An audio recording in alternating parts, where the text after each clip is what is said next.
morning, everyone, and welcome to the British Chambers of Commerce Global Annual Conference 2022. My name's Katy Prescott, and I'm the Technology Business Editor at The Times. I wanted to start this morning by saying a massive thank you to you all. Before I joined The Times only 3 weeks ago, I was at the BBC for more than a decade. And I can't think of a time in my entire business reporting career that I haven't worked with the Chambers in some capacity on pretty much every story I've covered.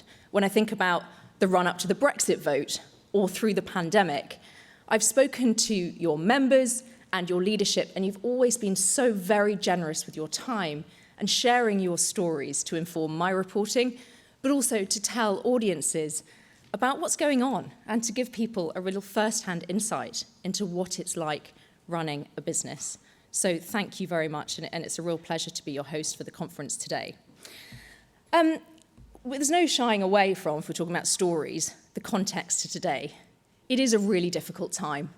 The war in Ukraine, the economic impact of the pandemic that I'm sure you're all feeling to different degrees at the moment.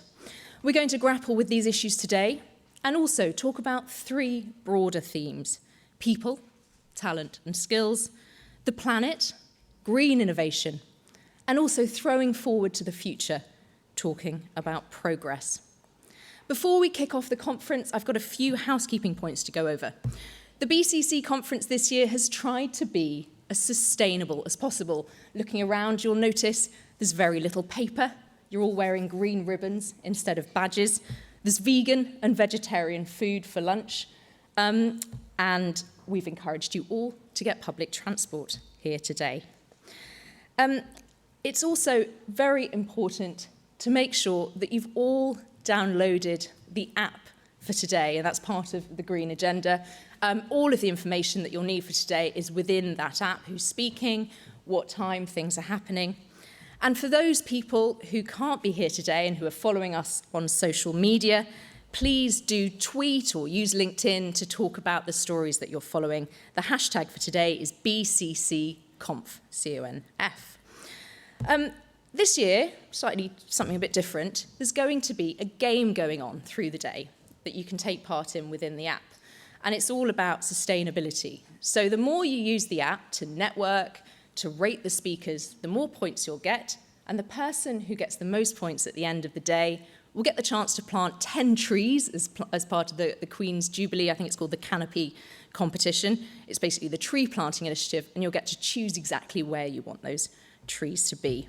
And we'll announce the winner next week. So it now gives me great pleasure to introduce the British Chambers of Commerce Chair, Sarah Howard MBE, to the stage, who's going to officially open the conference.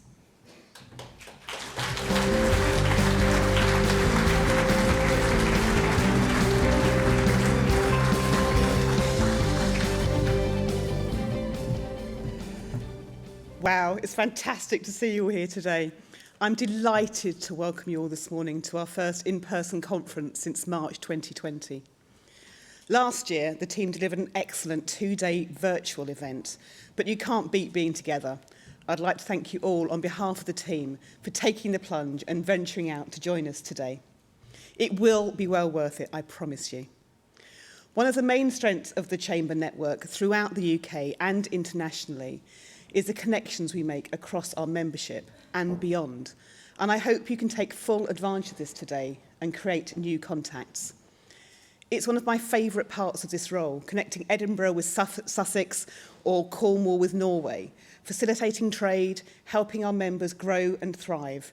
One of the guiding lights of our network is Louise Bennett, OBE. Louise is the Chief Executive of Coventry and Warwickshire and is here today, her final day in that role. I know so many of us across the network have worked with Louise and would want to wish her all the best for the future. Thank you, Louise.